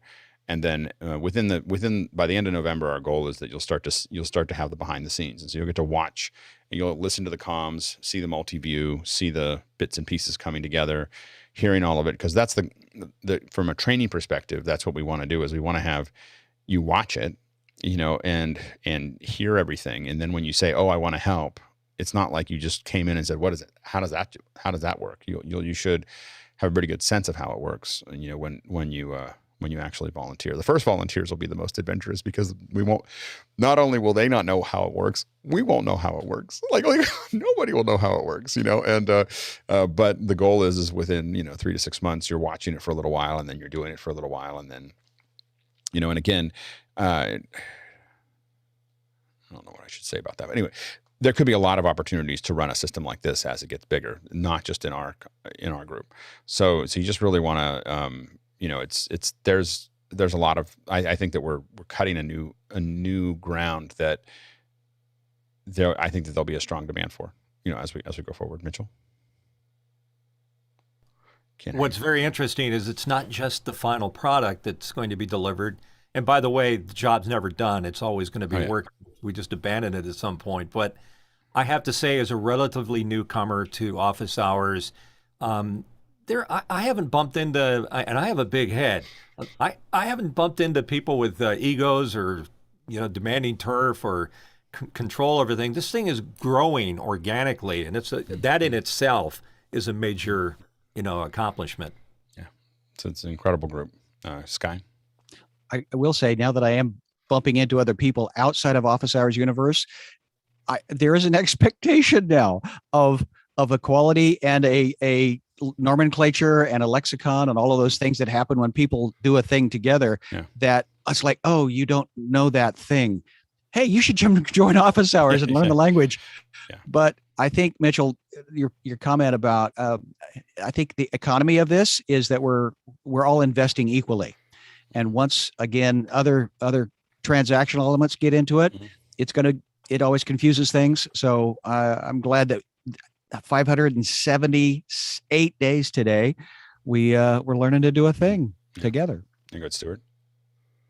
Yeah, one of the things we learnt with office hours is using the sign language for clapping. I would like to point out to everybody watching the YouTube feed and seeing the grid view, these guys up to my right are the ones who are the two blokes doing all of this in the background. So Andy and team, yay. There's the applause, and they have the speakers off so they can't hear it, but there's the effort. Thank you, guys. They can hear us. Yeah. Are you able to talk, Andy? Can you, I don't know if you're. I'm able to talk. The question is, do you want me to? We'll talk about it more tomorrow in detail, but in this last couple minutes, it looked like it ran pretty well. Yeah, it did. So today our goal was to get the automatic super sources, the gallery view, and all the independent speakers, as well as the automatic cutting for the active speaker. And all those things worked today. So that was really exciting for us to see. Next steps, obviously, we want to make the gallery a little smarter. We want to be able to do with some more interactive rules for the active speaker cutting, like the soft selection and all of that. We want to be able to have some contingencies for people leaving and building things like that. We want to think about the super sources, how they look, how they're animated, how we transition when we look at them, those sort of rules. But now that we have the engine kind of running, we can start to build the behavior that we want to see today, tomorrow, and Friday. So I'm really, and of course onward as we get into doing this again remotely. So I was very excited with today. I think the next step, the most concrete thing that we need to do next is pull in the audio hardware and actually turn audio on for the live stream. But we have everything we need to do that. We just didn't have time. So I was very, very pleased with how today looked. So hooray. Yeah, absolutely. Hosmuk, last word. I don't know if Andy has ever looked at the first iterations of office hours on YouTube. You look at that and you look at today. My gosh, it's quite a thing. It's like an exponential leap that you just cannot believe. Yeah. Well done, guys. Well done. Absolutely. All right.